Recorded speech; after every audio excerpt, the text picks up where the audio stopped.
partamos con la clase de hoy. Sí, la primera guía de ejercicios debería ser subida, yo creo que a más tardar este miércoles, ¿sí? Ojo que, bueno, en realidad, dado los problemas que estamos planteando, eh, igual con lo que hemos visto hasta ahora, todavía no están las herramientas para resolver ningún problema, ¿sí? Así que no se va a producir ningún delay ahí, ¿sí? O sea, en el fondo, cuando... recuerden que esos ejercicios van a ser, digamos, de cierta forma como progresivos en el tiempo, ¿sí? O sea, que a medida que vamos a ir avanzando nosotros en la materia, van a ir teniendo las herramientas para irlos resolviendo, ¿sí? Sí, pero no va a pasar de esta semana, en ningún caso, ¿sí? Sí, yo creo que debería ser por ahí por el miércoles, a más tarde. ¿Sí? Si es que no llega a ser así, bueno, les voy a dar el aviso. Ok. Sí que estamos en esta discusión para, digamos, para medir bien la dificultad de los ejercicios, ¿sí? Que no sean cuestiones que sean muy pesadas. Si la idea tampoco es que sean problemas tipo control, tiene que ser un poquito menos, ¿sí? Pero tampoco tanto menos, porque la idea es que les sirva como preparación para los controles también, ¿sí? Tiene que ser como hay un paso intermedio entre un ejercicio básico y un ejercicio tipo control. Estamos ahí tratando de medirlo de la mejor forma. De nada. Ok, entonces lo último que yo alcancé a dar la semana pasada fue la definición de la divergencia, ¿sí? Que en el fondo teníamos una función, un campo vectorial f, ¿sí? Que estaba definido sobre un abierto de R3 a valores en R3, y para ella se definía, para esa función, para ese campo escalar, la divergencia la definíamos como... y acá, claro, ojo, la divergencia termina siendo una función también, yo lo había mencionado, pero para ahorrarnos espacio vamos a omitir la dependencia de la variable cuando esa dependencia eh, sea clara, ¿sí? Aquí en el fondo, cuando yo escribo esta igualdad, voy a estar escribiendo una igualdad de funciones, es decir, todas las funciones que hayan van a estar evaluadas en el mismo x, ¿sí? Esa es más o menos la idea. Entonces, esto era tomar la primera coordenada de f, derivarla con respecto a la primera coordenada del dominio. Después tomo la segunda coordenada de f y la derivo con respecto a la segunda coordenada del dominio. Y después tomo la tercera coordenada de f y la derivo con respecto a la tercera coordenada del dominio, ¿sí?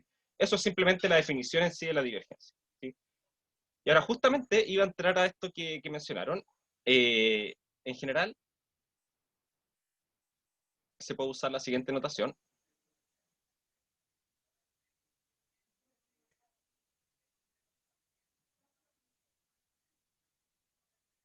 La notación nabla, que este nabla yo lo voy a definir como un vector, ¿sí? Que va a tener 3 coordenadas, ¿sí? Que su primera coordenada va a ser un vector raro, entre comillas, ¿sí? Porque sus componentes no son números, ¿sí? Sino que en sí son operadores diferenciales, ¿sí? Recordemos que un operador diferencial es cualquier cosa que toma, digamos, combinaciones de alguna forma de las derivadas de una función, ¿sí?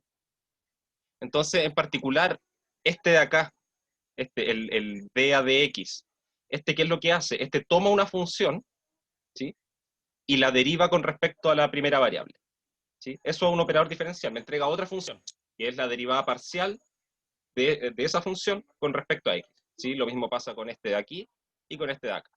Entonces este vector en sí, este vector nabla, no es un vector en sí que tiene componentes reales, sino que es como un vector tal que cada una de sus componentes es un operador diferencial, ¿sí? Ahora, por lo general esto es notación nomás, ¿sí? Lo importante acá es que con esto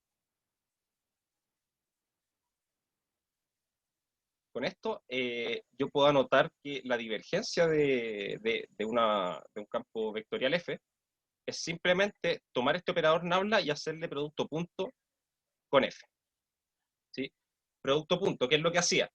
Si yo pienso en un vector en dos vectores, perdón, en un par de vectores, ¿sí? De componentes reales, lo que hace es tomar la primera componente del primero, multiplicarlo por la primera componente del segundo. A eso después le sumo la segunda componente del primer vector por la segunda componente del segundo. Después, tercero por el tercero, cuarto por el cuarto, quinto por el quinto, y así, ¿sí? Dependiendo del largo de los vectores. ¿Sí? Y todos esos resultados parciales los sumo. Eso es el producto punto, eso es por definición. Ahora, ¿qué significa en ese caso si yo hago el producto punto de esto que tiene operadores diferenciales? No tiene números reales, tiene operadores diferenciales. Y lo multiplico por una cosa, por un vector que tiene funciones, ¿sí? En ese caso, la multiplicación es simplemente, es simplemente aplicar el operador diferencial, ¿sí? Entonces, ¿esto qué haría? Tomo la primera componente de este nabla, que es este operador, que lo que hace es tomar una cierta función y derivarla con respecto a x. ¿Y se la aplico a qué? A la primera coordenada de esta función, ¿sí? Entonces, lo primero que voy a tener es la derivada de la primera componente de f con respecto a x, que es esto de acá. Más, ahora tomo el segundo operador diferencial que está acá y se lo aplico a la segunda coordenada de f, que es f2. Entonces me va a quedar esta derivada de f2 con respecto a y.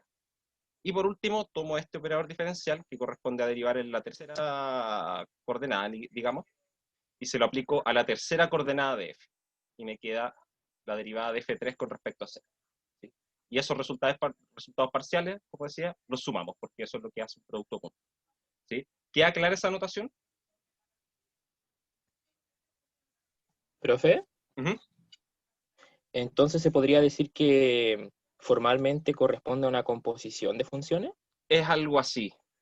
Sí, es que, claro, en el fondo es como pasar una interpretación más, digamos, más algebraica de lo que es la multiplicación. ¿Sí? Es lo que se llama la acción de un anillo sobre otro. ¿Sí? Es un concepto netamente algebraico, ¿sí? Y que se ve algo en Introducción al Cálculo, ¿sí? Que en el fondo es las acciones sobre grupos y cosas así, que en el fondo es tomar un grupo y todo desplazarlo por un mismo valor. Creo que se ve, o antiguamente se veía un poco de eso en intro al álgebra. ¿Sí? Pero acá en este caso, en vez de tener una multiplicación de dos números, yo la multiplicación de dos números yo la interpreto como que la acción de el primer número sobre el segundo es multiplicar. ¿Sí? Esa es la acción. ¿Sí? Y aquí en este caso, ¿cuál es la acción de un operador diferencial sobre una función? Es aplicar el operador diferencial. En el fondo es, digamos, divar en este caso. ¿Sí? Entonces así es como lo vamos a interpretar. ¿Ya? Esto sirve muchas veces para alivianar un poco la notación, ¿sí? Y también para, de cierta forma, recordar un poco ciertas identidades que se dan para la divergencia y el rotor. ¿Sí? Que voy a enunciar algunas después para dar un ejemplo de cómo se puede utilizar esta notación. ¿Sí? Exacto, en este caso el operador diferencial es nabla, ¿sí? Que es un operador diferencial muy, muy extraño, ¿sí? Podría verse como que es muy extraño, ¿sí? Porque en el fondo es un operador diferencial que toma tres componentes, pero es un operador diferencial en sí, ¿sí? O sea, es el generador de un operador diferencial, ¿sí? Porque el operador diferencial en sí es cuando le agrego, digamos, el producto punto al lado, ¿sí? Ahora, me preguntan acá, ¿el gradiente apuntaba perpendicular a la función o curva? Sí, sí. Si yo tomo el gradiente de una función en un punto, digamos, x0, ¿sí? Y yo sé que en x0 esa función vale alfa, por decir algo, ¿sí? Y después yo tomo todos aquellos puntos donde la función vale alfa, eso me va a dar como una superficie, ¿sí? Y en ese punto el gradiente va a ser perpendicular, ¿sí? Eso siempre va a ser así. Esas son cosas, digamos, interpretaciones geométricas del gradiente que las vamos a ir ocupando, de hecho, a medida que vayamos avanzando. Ahí vamos a ir dando los detalles cuando sea útil. Exacto. En este caso el operador diferencial es la divergencia.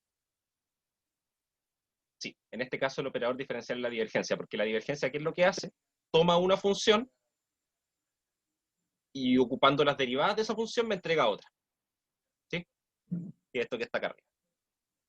¿Sí? Eso es un operador diferencial. Ok, Profe, ¿sí?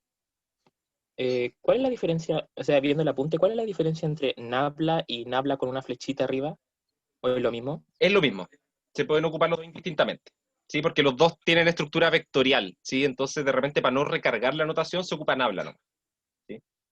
Ah, ya, Incluso gracias. muchas veces cuando en el contexto es claro que estoy hablando de un campo vectorial, ¿sí? Y no hay confusión, en vez de anotar f con una barrita arriba, anoto f nomás, ¿sí? Como cualquier otra función, ¿sí? Aquí lo estamos anotando con la flechita arriba como para recordar ahora en un comienzo, como estamos recién aprendiendo el concepto, recordar que es una función a valores en R3, ¿sí? Pero en general, si en el contexto es claro que mi función f es una función que toma valores vectoriales, no voy a anotar la flechita arriba porque ¿para qué recargar la anotación si la puedo hacer más simple? ¿Sí? En el fondo es eso. ¿Sí? Hablar del nabla vector o nabla solito es exactamente lo mismo. ¿Sí?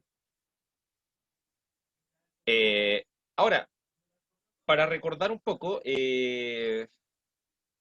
¿por qué la anotación? ¿Sí? Porque recordemos, por ejemplo, que cuando yo hablo de un campo escalar, eh, por ejemplo, para un campo escalar, campo escalar, eh, digamos, f está definido sobre omega subconjunto de R3 a valores en R, ¿sí? Eh, de clase C1 en omega, ¿sí? O sea, es una derivable. Eh, Sabemos que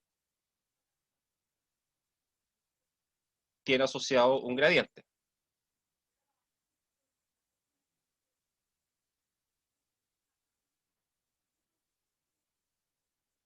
¿sí?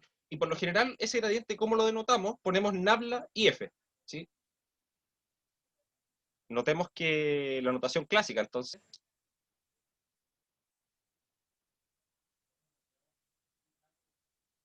la notación clásica, nabla f para este gradiente,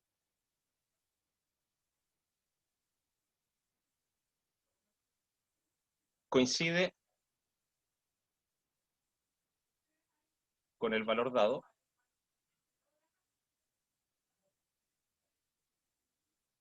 por, perdón, por nabla de la notación introducida, ¿sí?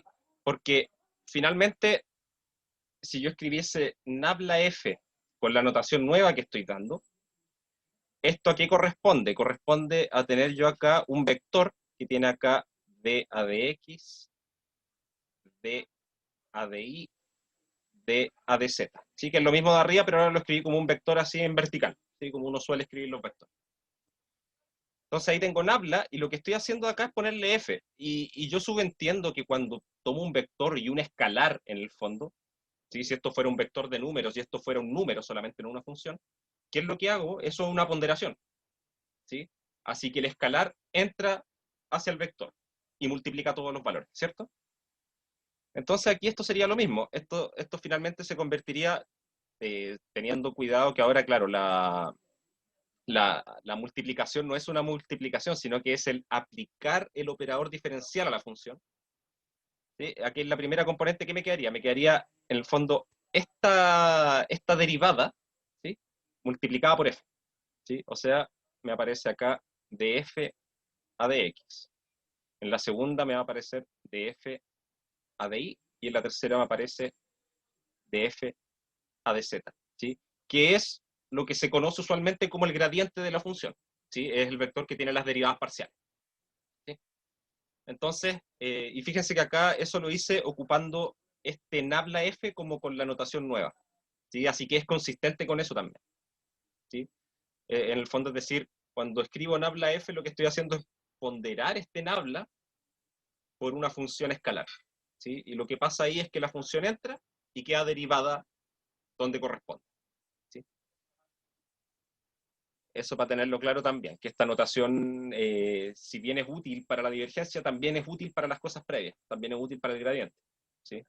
Queda con se hace la misma correspondencia en el fondo. Eh, A ver, un caso especial.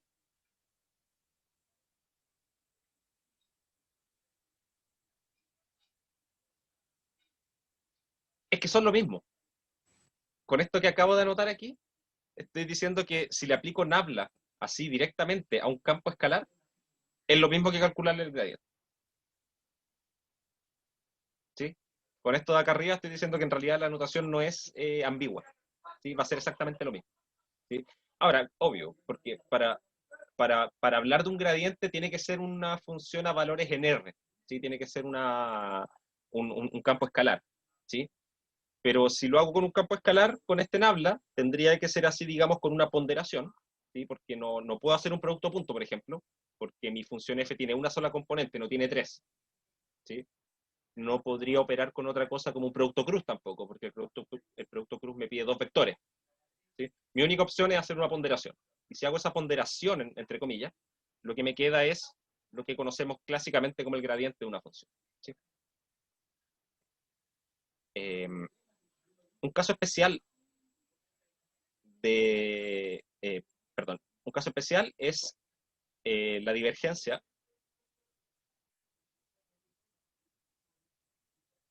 del gradiente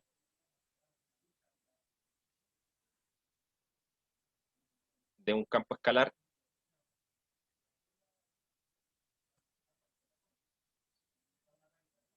de clase C2.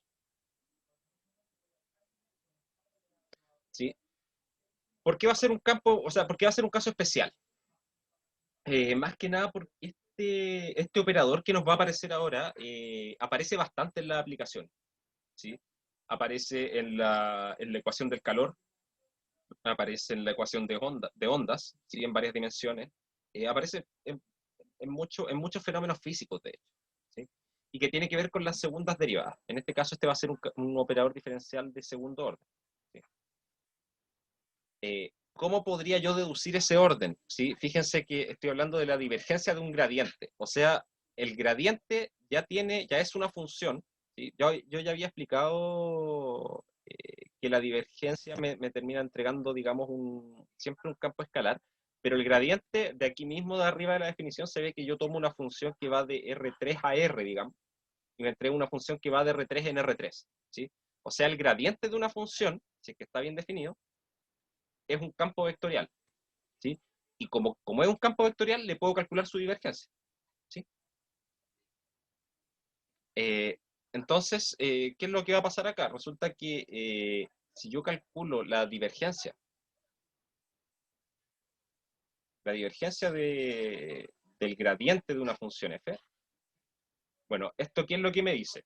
La divergencia me dice, tengo que derivar con respecto a x. ¿Qué cosa? Tengo que derivar la primera componente del gradiente. Y la primera componente del gradiente es de f a de x. Más derivar con respecto a la segunda coordenada, la segunda componente del gradiente. Más, y ahora derivo con respecto a la tercera componente, con respecto a la tercera variable, digamos, la tercera componente del gradiente. ¿Sí? Eso es simplemente aplicación de las dos definiciones, ¿sí? Lo que es la definición del gradiente y lo que es la definición de la divergencia.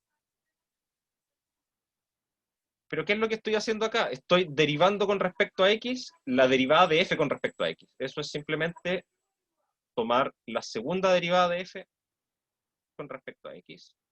Y lo mismo va a pasar en las otras componentes. Va a ser la segunda derivada de f con respecto a y, más la segunda derivada de f con respecto a z. ¿Sí? Lo Profe, único... ¿Mm? ¿Sí? perdón, es que Dime. me perdí. Ahora estamos sacando como la divergencia de la divergencia, La divergencia del gradiente.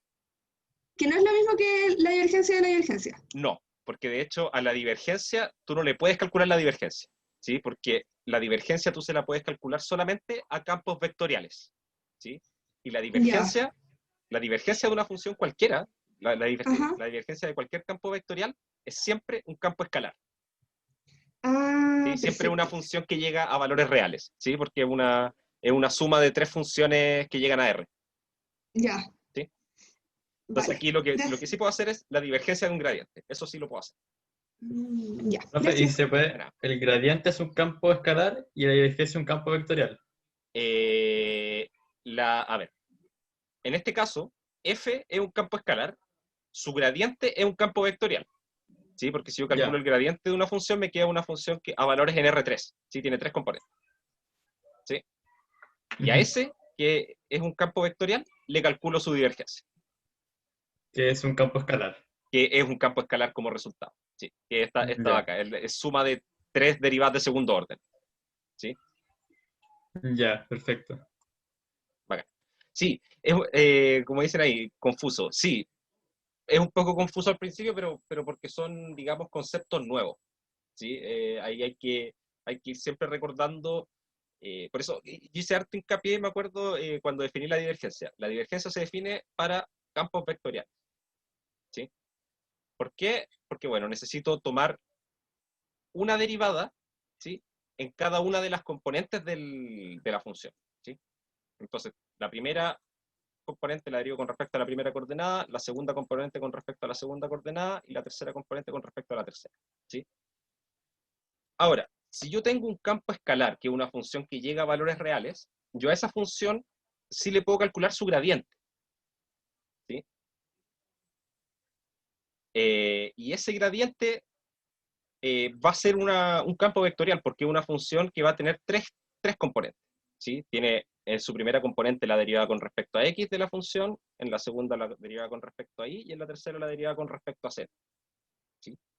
Y luego, esto de acá, a eso sí le puedo calcular su divergencia. ¿Sí? Y eso es lo que hago acá abajo. Y eso me da un campo escalar. Entonces, la divergencia de un vector, más que de un vector, de un campo vectorial, siempre va a ser un campo escalar. Siempre. ¿Sí? Eh, y claro, como dicen ahí, un campo vectorial va de R3 en R3, un campo escalar va de R3 en R.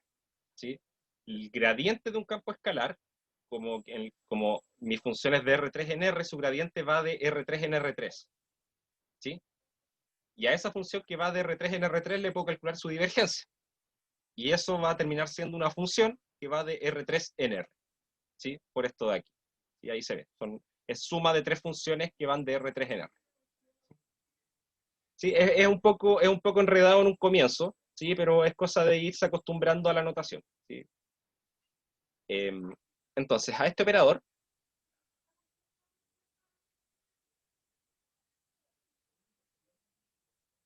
se le conoce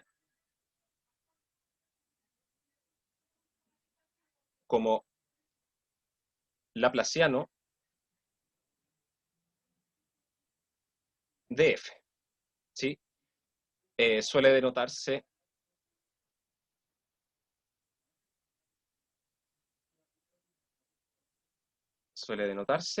por, a ver, antes de anotar eso, me dicen ahí, ¿no existe la divergencia de un escalar? No.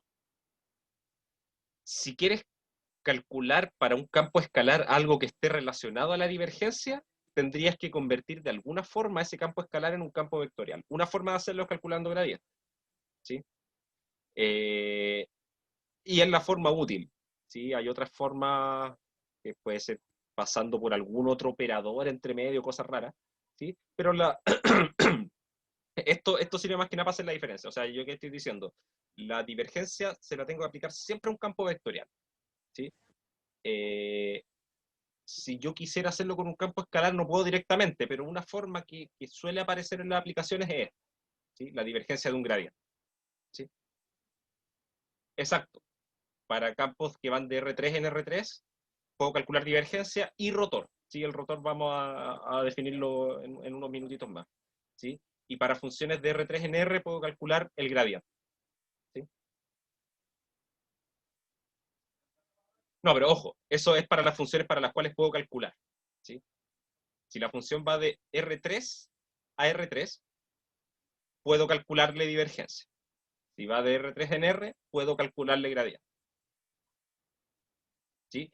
Y como funciones, ¿sí?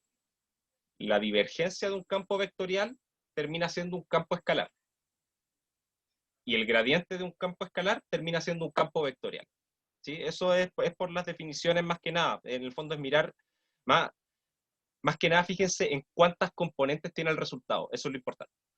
¿Sí? Cuántas componentes necesito para el cálculo y cuántas componentes tiene el resultado. Y ahí ahí pueden darse cuenta. ¿Sí? Por ejemplo, el gradiente, ¿sí? que ya digamos, es más familiar. ¿Sí? El gradiente, claro, es un caso particular de la matriz jacobiana, ¿sí? Pero es, digamos, es la versión de diferencial para funciones que son a valores reales simplemente, no a valores en un espacio de dimensión finita, sino que solamente a valores reales. ¿Sí? Y el resultado termina siendo siempre un vector. ¿Sí? Entonces eso me indica que el gradiente termina siendo un campo vectorial, ¿sí? Porque llega a valores vectoriales. ¿Sí? Eso. Bueno, decía, a este operador se le conoce como laplaciano de f, suele denotarse por delta, ¿sí? Que es como un nabla al revés, o bien como nabla cuadrado. ¿Sí? Eso es otra cosa de notación también, porque claro, bueno, yo creo que nunca se le ha dado la definición de lo que es un vector al cuadrado, ¿sí? Porque eso en principio no tiene ningún sentido, ¿sí? Tomar un vector y elevarlo al cuadrado. El asunto es que sí se puede, ¿sí? Se hace, cuando yo hablo de un vector al cuadrado, lo que estoy hablando es del producto punto de un vector consigo mismo. Sí, a la divergencia del gradiente. A ese operador se le conoce como laplaciano, ¿sí? Que es este de acá, el que termina quedando definido como la suma de las segundas derivadas. ¿Sí? Entonces decía vector al cuadrado. ¿Sí? Es una cosa de notación, pero en realidad sí se puede. Cuando yo hablo de un vector al cuadrado, lo puedo definir como el producto punto de un vector consigo mismo. ¿Sí? Eso yo lo podría definir como que es el vector al cuadrado. Y si se fijan, si yo me voy a la definición de nabla y pienso en nabla al cuadrado, ¿qué es lo que tendría que hacer? Tendría que hacer el producto punto de esta cosa rara consigo misma. ¿Sí? Entonces me va a quedar esto al cuadrado, así que va a aparecer un cuadrado aquí arriba en el delta y un cuadrado acá abajo. Esto al cuadrado, aparece un cuadrado acá arriba, acá abajo también. Esto también al cuadrado, ahí, y cada uno de ellos los sumo. ¿Sí? Así que me van a quedar estas tres cosas que se están sumando acá, pero sin las f. ¿Sí? Y después eso le pongo la f al lado. ¿Sí? Porque en el fondo esto es así, esa es la notación. ¿Sí? Y si le aplico la f al lado es como que la f queda multiplicando a todas las cosas, como que se distribuye en esa suma. ¿Sí? Y me queda exactamente esto de acá. ¿Sí? Esto llega a valores reales, siempre. ¿Sí? Entonces va a poner acá, en resumen. En resumen, y vamos a hacer una pequeña pausa.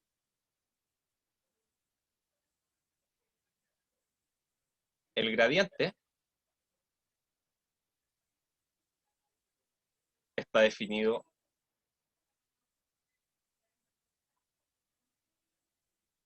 para campos escalares y entrega un campo vectorial.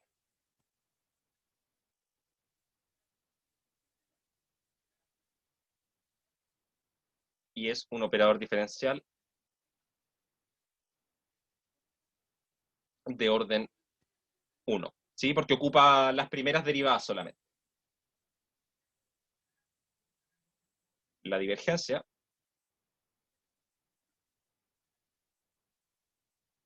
está definida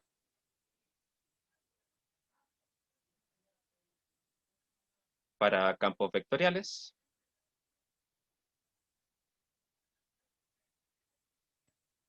y entrega un campo escalar. ¿Sí? Y este también es un operador diferencial de orden 1. ¿Sí? Por la misma idea. ¿Sí? Ocupa solamente derivadas de primer orden. el laplaciano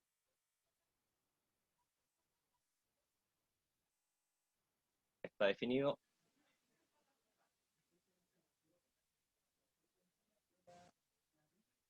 para campos escalares.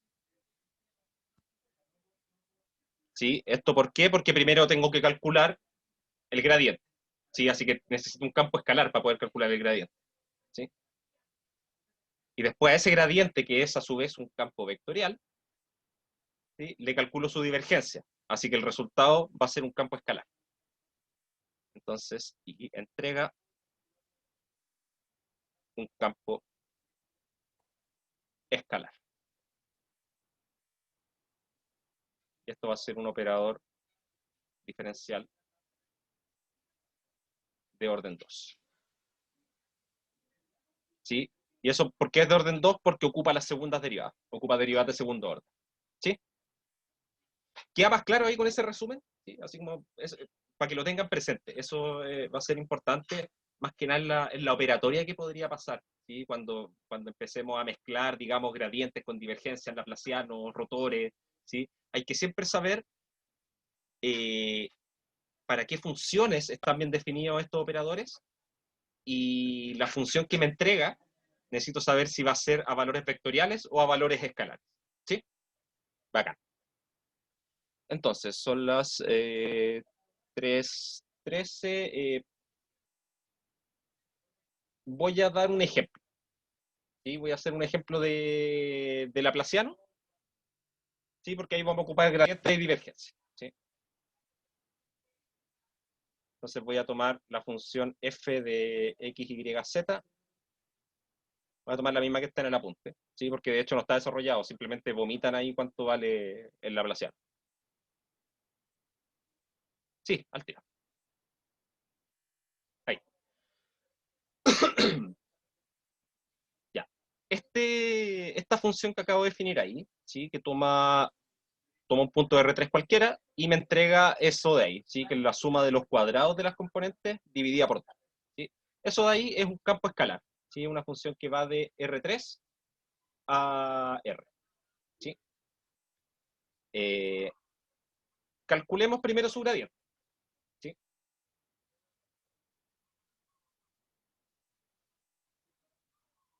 Bacán. Gradiente de f. ¿Ya? Y aquí vamos a usar la otra notación. ¿Qué es lo que va en la primera componente? Tengo que tomar esta función y derivarla con respecto a x. ¿Sí? Entonces, bueno, la derivada, como bien sabemos, es lineal. ¿Sí? Así que, en realidad, la derivada, cuando se tope con esto y con esto, va a dar 0, porque estoy derivando con respecto a x. ¿Sí? Y lo único que me va a sobrevivir va a ser como la derivada con respecto a x de esta primera parte. ¿Sí? Que sería un medio por la derivada de x cuadrado, que serían 2x. ¿Sí? Así que nos va a quedar x en la primera componente. ¿Sí? Lo voy a anotar así. Más, y ahora hago lo mismo. Derivo con respecto a y. Va a ser el mismo efecto, así que nos va a quedar acá y en la segunda componente. Y después derivo con respecto a z. Y nos va a quedar un z en la tercera componente. Eso es el gradiente. ¿Sí? Es lo que se hizo en el curso de cálculo en varias variables, no tiene ninguna novedad. Es el cálculo de un gradiente. ¿Sí? Ahora, ¿cuánto sería entonces la divergencia del gradiente de f? ¿Qué me dice la divergencia? Tengo que tomar la primera coordenada de esto, ¿sí? Que la primera coordenada es x, y derivarla con respecto a x. Entonces me va a dar 1. Más, ahora tomo la segunda componente de esta función, ¿sí? Que es y, y la derivo con respecto a y. Entonces nos va a dar 1 también. Y después tomo la tercera componente del campo, que en este caso es z, y la derivo con respecto a z. No me va a dar 1. Y esto da 3. ¿Sí? Y esto de acá, recordemos, esto es lo mismo que el laplaciano de f. ¿Sí? Entonces fíjense que acá lo que pasa con esta función es que tiene un laplaciano que es constante. ¿Sí? No depende de x, y y z. ¿Sí? El laplaciano de esta función es igual a 3 en todo el espacio. ¿Sí? De hecho, eso no es extraño que pase, ¿sí? Porque de hecho la ecuación del calor, es justamente una ecuación de ese estilo, que dice que el laplaciano de U es igual a 0. ¿Sí? En este caso, la divergencia, no, que a este campo yo no le puedo calcular su divergencia. ¿Sí? No le puedo calcular su divergencia porque es un campo escalar. ¿Sí? A esto sí se lo puedo calcular, al gradiente de f. ¿Sí?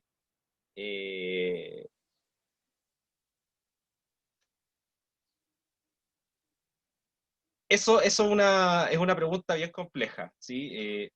A ver, el laplaciano representa, digamos, de cierta forma la curvatura media. ¿Sí? Recuerden que la curvatura, bueno, eso ya son conceptos de curva y superficie que quizá no alcanzaron a ver, pero la curvatura se representa con las segundas derivadas.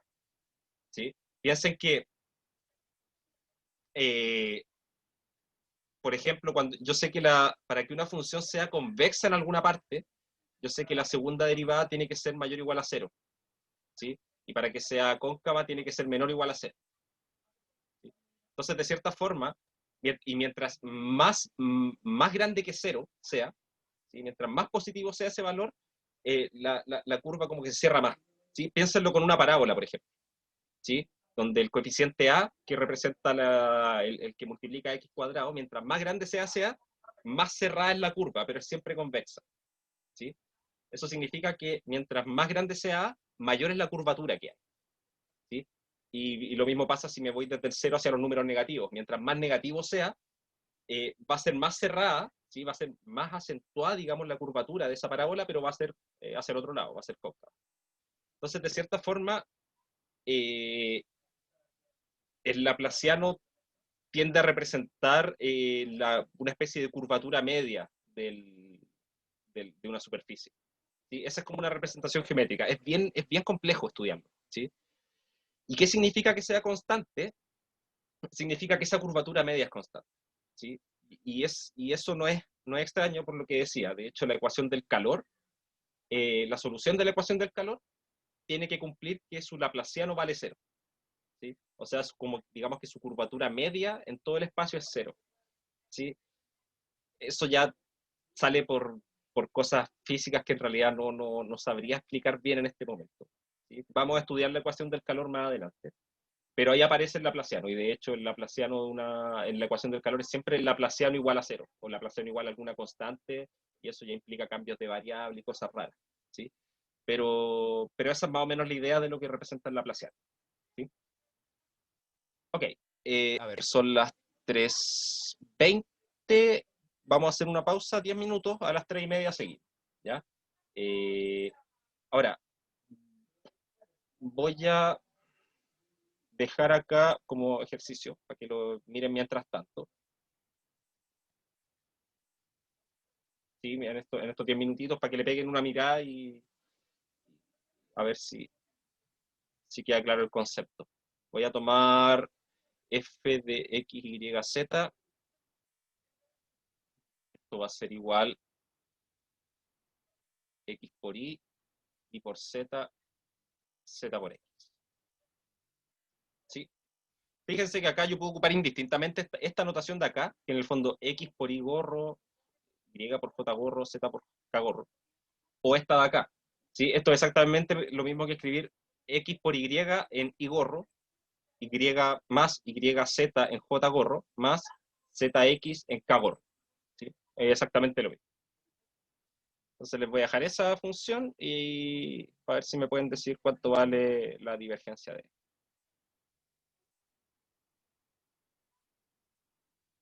¿Sí? Es lo único que le puedo calcular. No le puedo calcular ni laplaciano ni gradiente. ¿Sí? Porque es un campo vectorial. ¿Ya? Entonces, seguimos en 10 minutitos más. A las 3:31, 3:30, 3:31. ¿Ya?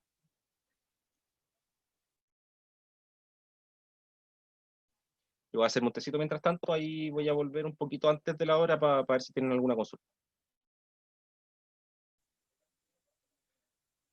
Entonces,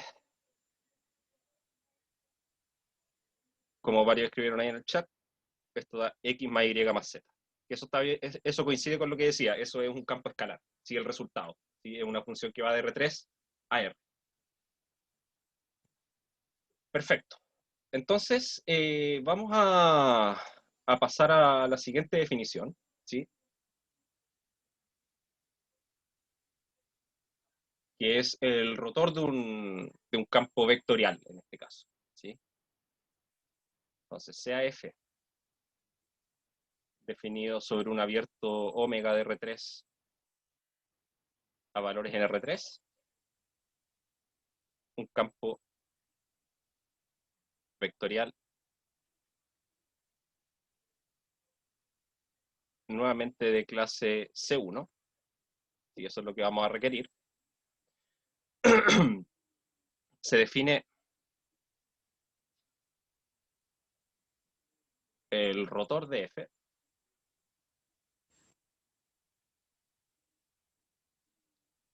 como sigue, ¿sí? Esta definición... ya viste la respuesta. Ya, acá. Se define el rotor de F como lo siguiente. Aquí esta definición a veces suele asustar un poco, sí, pero en términos de cálculo hay un truquito para poder calcularlo más fácil, ¿sí? Esto lo denotamos por rod de F y termina siendo lo siguiente. Es la derivada de la tercera componente derivado con respecto a la segunda variable menos la derivada de la segunda componente con respecto a la tercera variable. Eso nos queda en la primera coordenada. En la segunda nos queda la derivada de la primera componente con respecto a la tercera variable menos la derivada de la tercera componente con respecto a la segunda variable. Perdón, con respecto a la primera variable. Eso resulta en la segunda componente. Y en la tercera nos queda la derivada de la segunda componente con respecto a la primera variable menos la derivada de la primera componente con respecto a la segunda variable. Y esto nos queda en la tercera componente, ¿sí? Se ve una cuestión bien engorrosa de calcular, ¿sí? Vamos a... Exacto. Es tomar nabla en producto cruz con F. Exactamente. Entonces, vamos, antes de decir eso, de mencionar eso en detalle, voy a dar una pequeña observación acá. Así, el rotor de F es un campo vectorial. ¿Sí? Estamos tomando una función que es en sí un campo vectorial y el resultado también va a ser un campo vectorial, ¿sí? No como en los casos anteriores que como que de repente se cambiaban ni nada. Aquí en este caso parto con un campo vectorial, me da un campo vectorial. Y no hay más, ¿sí? No le puedo calcular el rotor, por ejemplo, a un campo escalar. Eso no se puede, ¿sí? Porque por definición yo necesito que sea un campo vectorial a lo que le voy a calcular el rotor, ¿sí? Entonces, como mencionaban ahí en el chat, observación, una forma práctica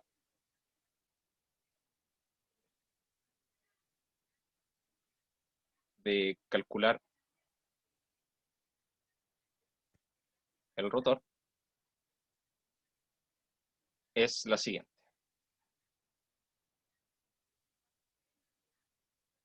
¿Sí? Es darse cuenta que en realidad el rotor de F es igual a tomar este operador nabla que habíamos definido. ¿Sí? Sí, ese F1, F2 y F3 son las componentes de la función vectorial F. ¿Sí? La función que está en la primera, segunda y tercera componente respectivamente. Y hacerle acá un producto cruz, ¿sí? Aquí eso lo puedo hacer, ¿sí? Porque en el fondo nosotros sabemos cómo se calcula el producto cruz de dos vectores, ¿sí? Y en este caso ahora tenemos este operador raro que está en los vectores, ¿sí? Que tiene las derivadas parciales, ¿sí? Con respecto a x, y, z. ¿Sí? Y tengo mi función f que tiene como componentes f1, f2 y f3.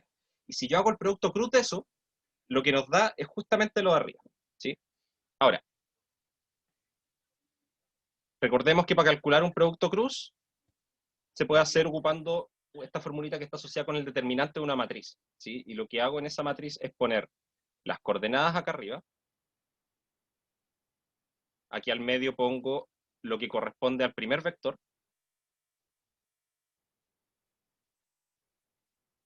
Y acá abajo pongo lo que corresponde al segundo vector. ¿Sí? Entonces, claro, ¿qué es lo que hago yo cuando calculo este determinante? Lo calculo ocupando la primera fila. ¿Sí? Eso es necesario hacerlo. Aquí no podemos ocupar las propiedades del determinante de una matriz con entradas reales, ¿sí? Que ahí, en el fondo, yo puedo elegir cualquier fila, cualquier columna para empezar a calcular el determinante.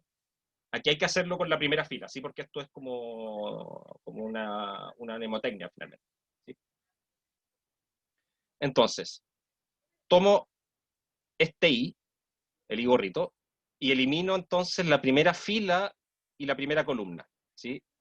Y ese i gorrito lo multiplico por el determinante de esta matriz de acá de 2 por 2. Y el determinante de esa matriz de 2 por 2 es multiplicar este dA de i por F3, ¿sí? Así que nos queda la derivada de F3 con respecto a i, y le resto la multiplicación de este dA de z por F2. Así que nos queda menos la derivada de F2 con respecto a z. Y eso nos queda ahí en la primera. ¿Sí? Después va menos este de aquí, elimino primera fila, segunda columna, y calculo el determinante de la matriz de 2 por 2 que me queda. Entonces me queda este dA de x por F3 menos dA de z por F1.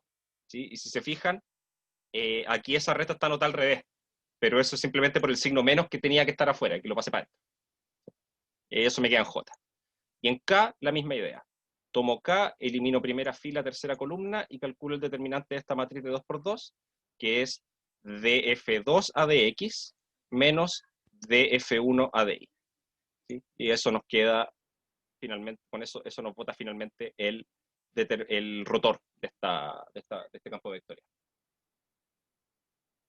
Claro, es una notación que puedo hacer con el producto cruz, porque el producto cruz nosotros lo tenemos definido para vectores con números reales, ¿sí?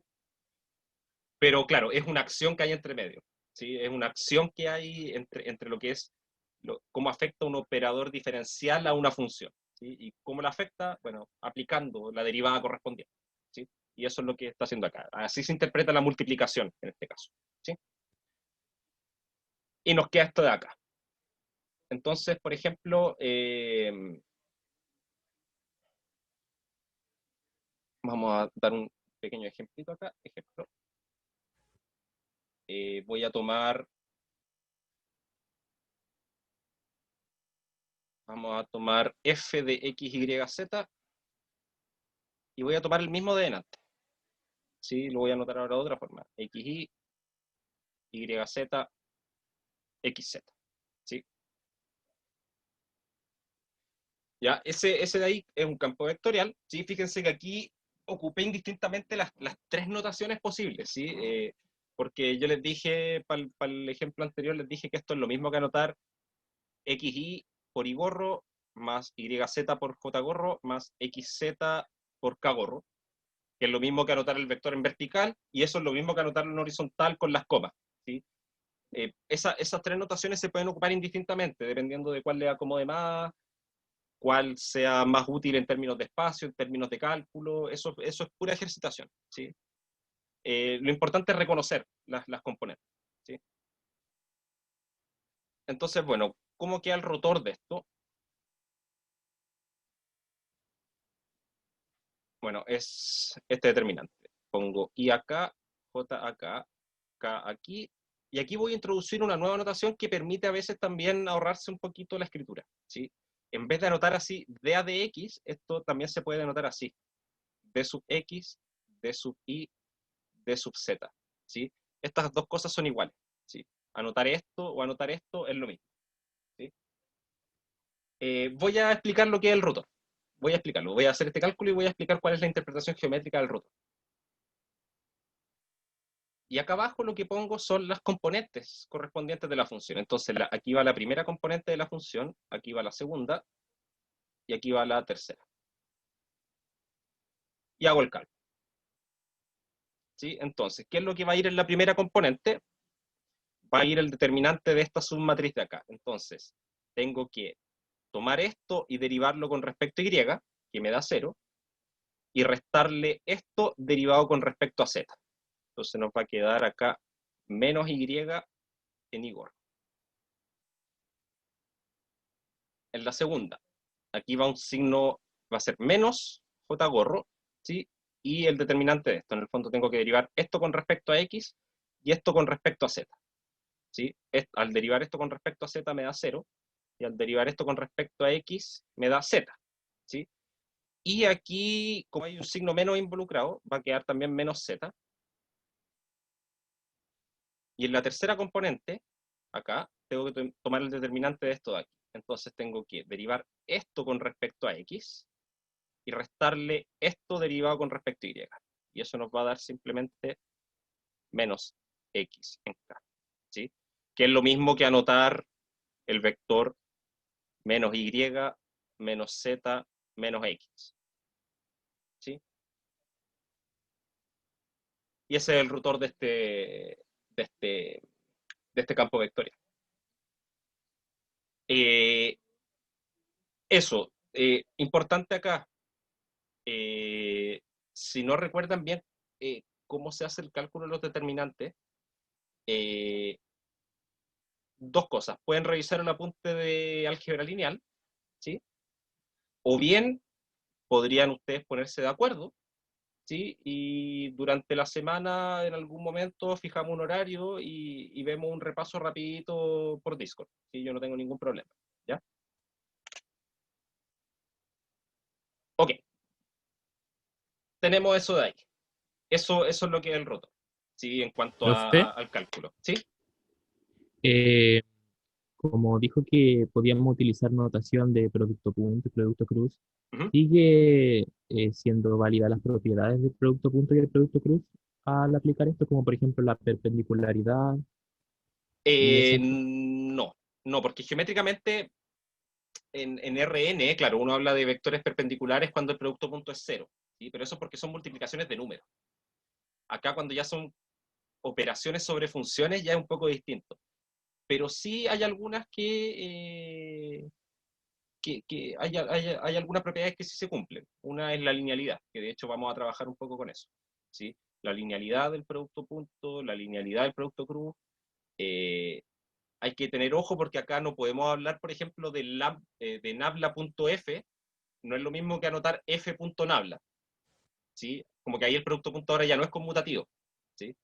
Porque no es lo mismo poner la f a la derecha, que en el fondo se va a ver afectada por las derivadas, que ponerla a la izquierda, ¿sí? Que ahora va a ser como que cada una de las, que f1 va a quedar ponderando al operador diferencial, f2 va a quedar ponderando al segundo y f3 va a quedar ponderando al tercero, ¿sí? Hay unas pequeñas diferencias, pero que las vamos a ver, ¿sí? En la parte Profe, que sigue acá, que son de identidades vectoriales, ¿sí?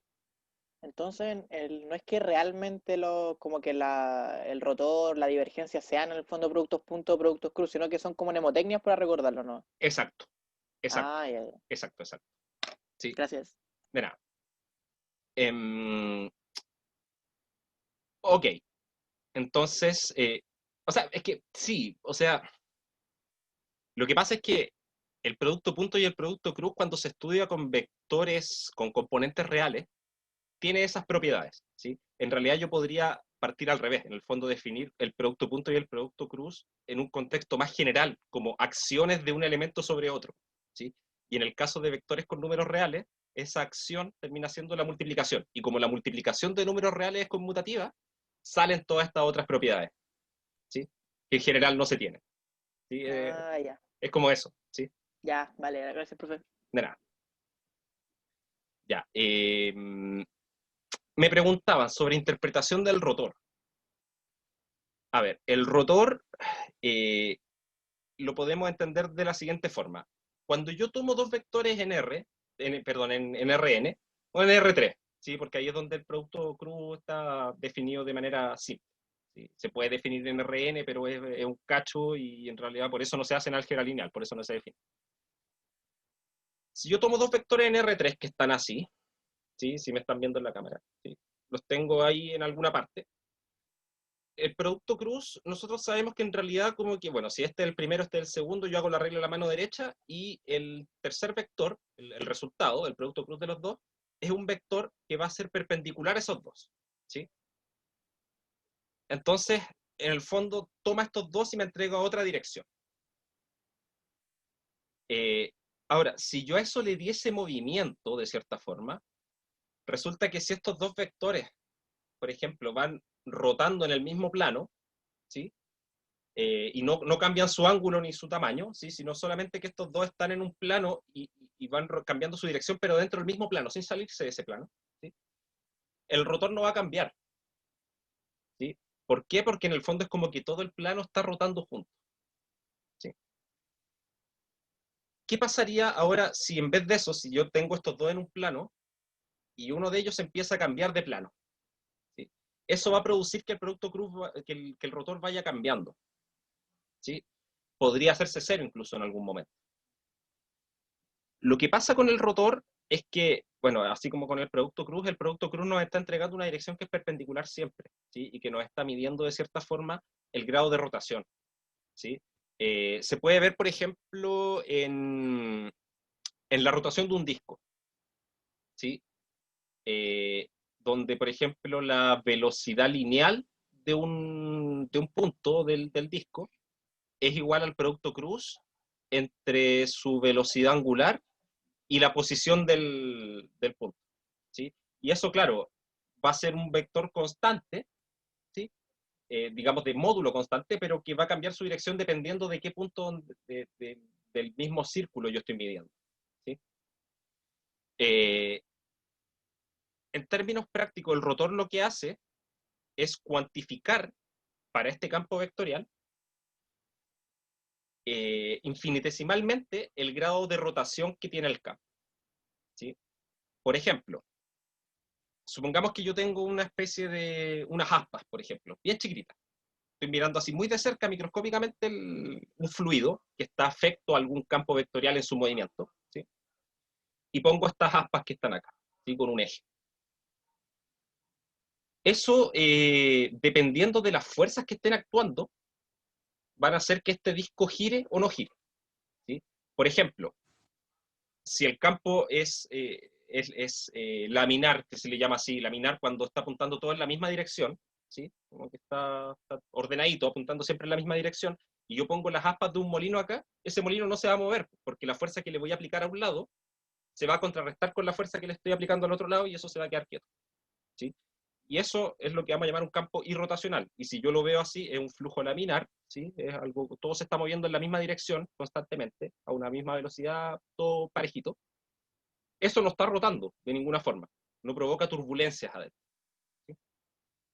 Distinto sería si es que yo estoy acá, por ejemplo, en una línea, va todo avanzando hacia allá también, ¿sí? Pero resulta que en esta línea la velocidad es un poquito más pequeña que al ladito, ¿sí? Acá el flujo avanza más rápido, ¿sí? Y si yo pongo este molinito, la fuerza con la que voy a estar empujando un lado del molino va a ser menor con la que la estoy empujando al otro lado. Y eso va a hacer que este disco empiece a rotar, ¿sí? Y eso, el grado de rotación de ese disco me va a decir, o se condice con el rotor del campo, ¿sí? Porque el hecho de que haya una velocidad más chica que otra que está muy cerquita, ¿sí? Va a hacer que se generen pequeñas turbulencias ahí, ¿sí? Eso es más o menos la interpretación física que se le da al rotor de un campo vectorial, ¿sí? Donde en este caso estoy interpretando mi campo vectorial como un campo de velocidades, ¿sí? Tengo un fluido donde en cualquier punto, lo que hace mi campo vectorial es indicarme en cualquier punto del fluido a qué velocidad se está moviendo, ¿sí? Esa es como digamos, es como la interpretación más física que se le puede dar al rotor, ¿sí? No sé si queda clara.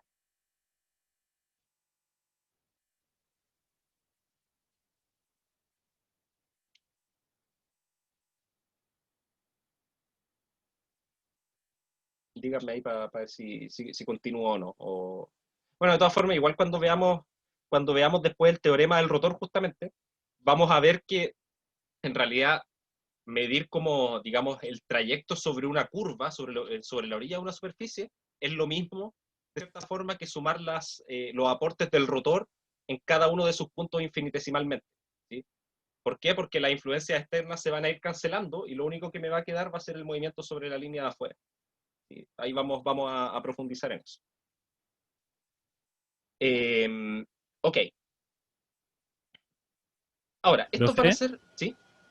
Entonces estos operadores siguen algunas propiedades del producto punto y el producto cruz, no todas. Exacto. ¿Sí? Y ahora vamos a ver cuáles son en realidad las propiedades que tenemos que recordar. ¿Sí? Ahora cuando yo empiezo a notar las siguientes que aparecen acá en el apunte como identidades vectoriales, ¿sí?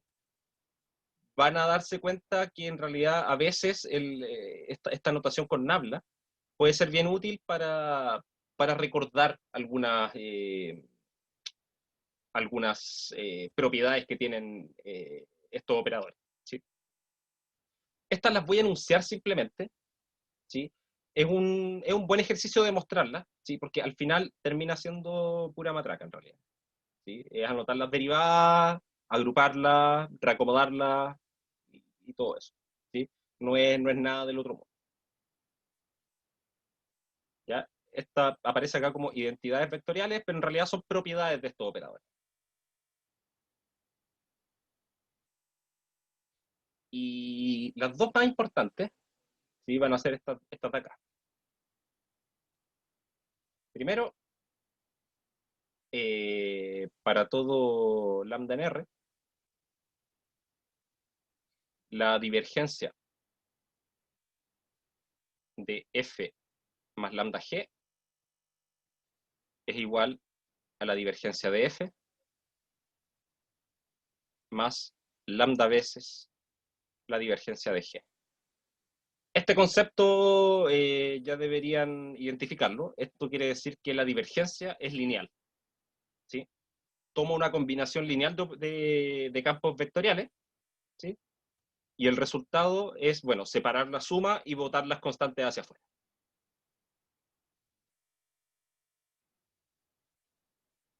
También se tiene que para todo lambda en R. Lo mismo pasa con el rotor. El rotor también termina siendo un operador lineal.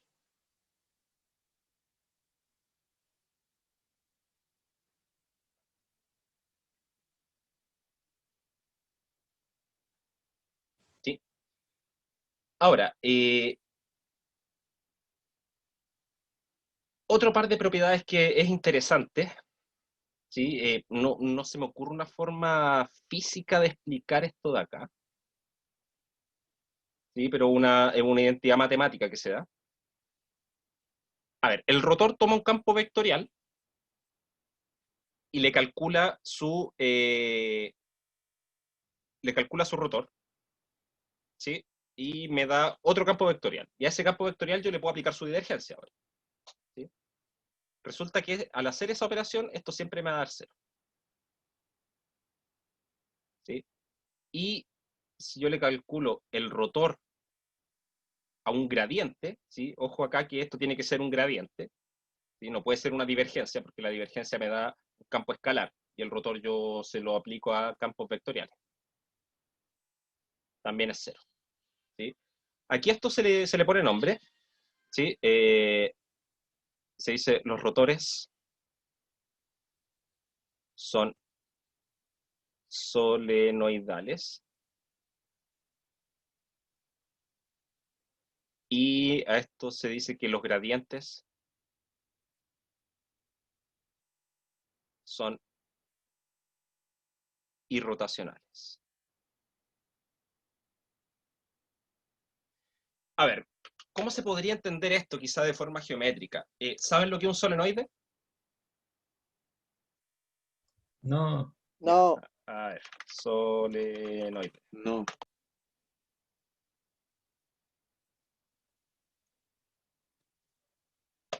Solenoide, bobina formada por un alambre enrollado en espiral sobre una armazón cilíndrica que se emplea en diversos aparatos eléctricos. Básicamente, una bobina.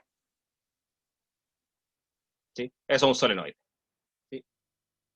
Si yo miro un solenoide, está como ordenadito, ¿sí? O sea, va dando vueltas en torno a un cilindro y va subiendo, pero como que no hay, digamos, si yo tuviese un fluido de esa forma, ¿sí? Que va subiendo, ¿sí? Y va pasando capa por capa sobre sí mismo a medida que va subiendo así en una espiral, como que no se producirían, digamos, turbulencias entre medio, ¿sí? Porque las velocidades a las que van pasando dos partes sucesivas van a la misma velocidad, solo que uno está más arriba que el otro, ¿sí?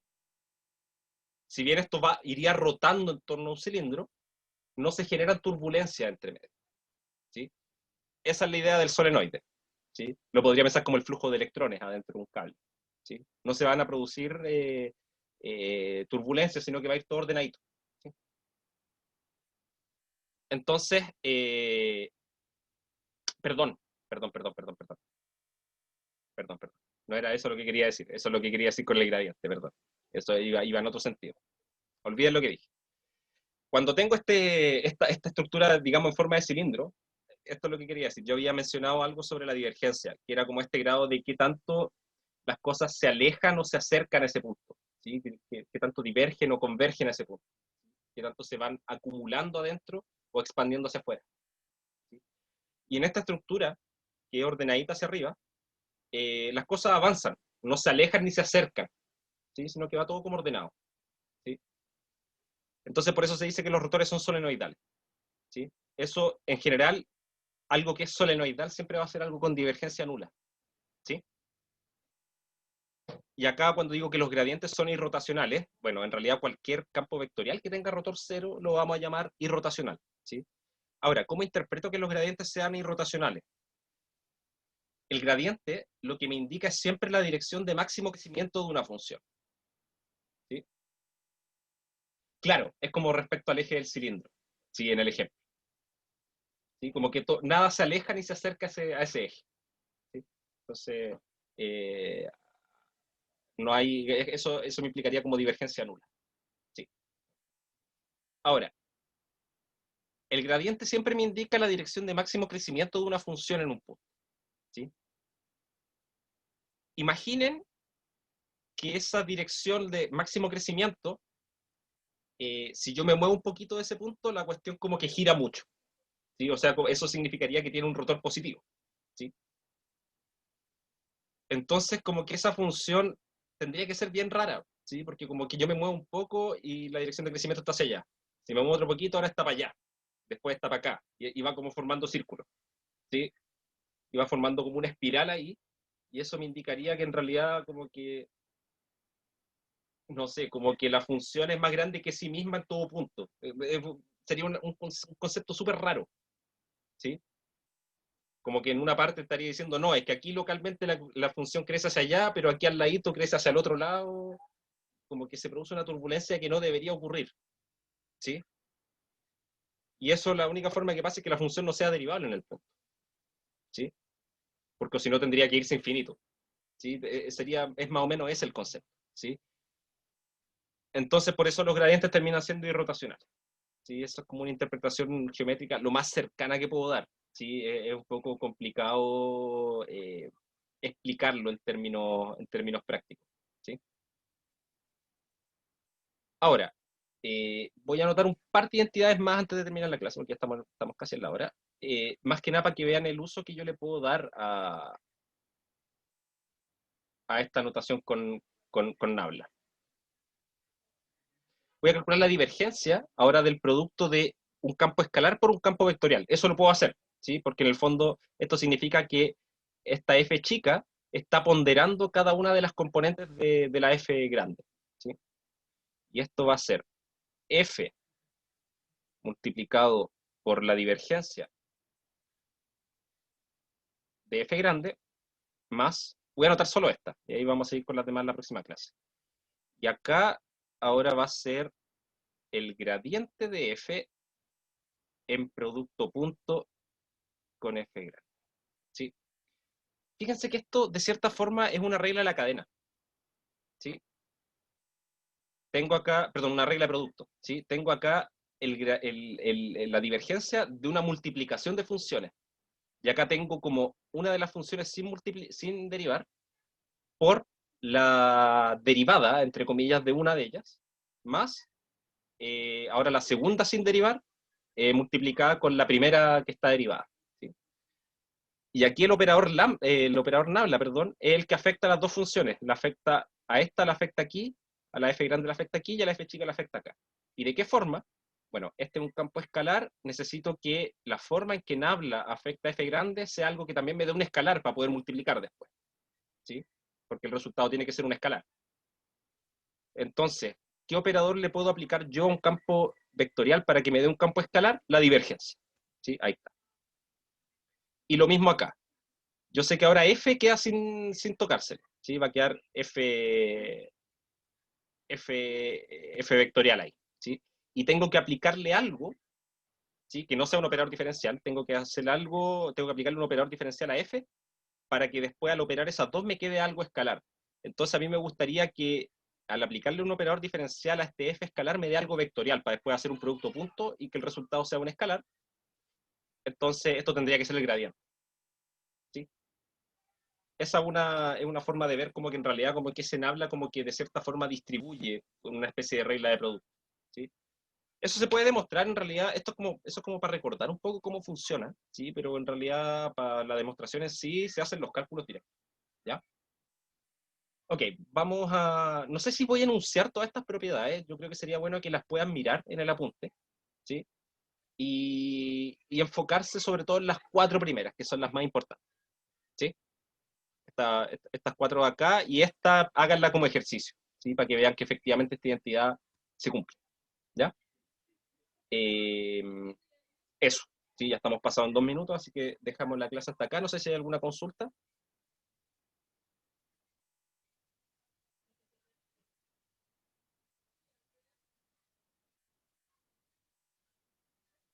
Ya, ok, si no hay ninguna duda, entonces lo dejamos hasta acá y continuamos con esto el día jueves, ¿sí? Sería ideal que puedan pegarle una miradita a estas identidades, ¿sí?